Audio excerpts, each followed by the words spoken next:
Hello வணக்கம் நண்பர்களே. இபிஎஸ்க்கு எதிரான டெண்டர் முறைகேடு வழக்கு ஆகஸ்ட் 17ஆம் தேதி ஒத்திவைப்பு.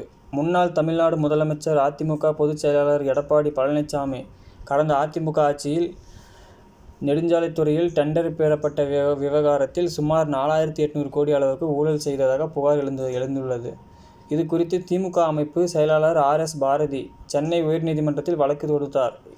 இந்த வழக்கை விசாரித்த சென்னை உயர்நீதிமன்றம் எடப்பாடி பழனிசாமிக்கு எதிரான விசாரணைக்கு நடக்க ஒத்திவைத்துவிட்டது. அத்துடன் சிபிஐ விசாரணைக்கு எதிராக உச்சநீதிமன்றத்தில்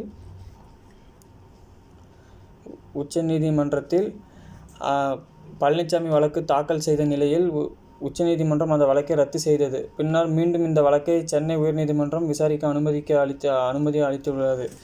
லஞ்ச ஒழிப்புத்துறை சார்பில் எடப்பாடி பழனிசாமி மீது குற்றமில்லை என 2018ஆம் ஆண்டு சமர்ப்பிக்கப்பட்ட முதற்கட்ட விசாரணை அறிக்கையை லஞ்ச ஒழிப்புத்துறை ஆணையர் ஏற்கவில்லை. மீண்டும் விசாரணை நடத்த உள்ளதாக தெரிவிக்கப்பட்டது.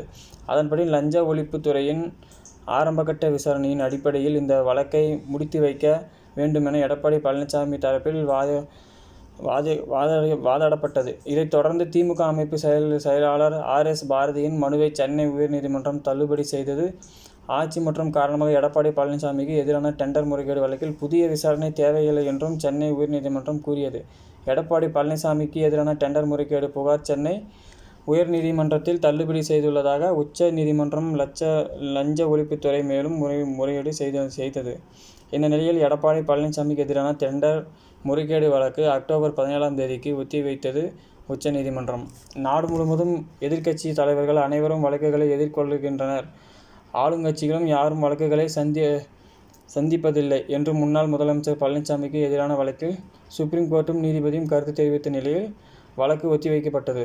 ஓகே ஃப்ரெண்ட்ஸ், இந்த நியூஸ் பிடிச்சிருந்தால் லைக் பண்ணுங்கள், ஷேர் பண்ணுங்கள், மறக்காமல் பெல் பட்டனை கிளிக் பண்ணுங்கள், நம்ம சேனலை சப்ஸ்கிரைப் பண்ணுங்கள்.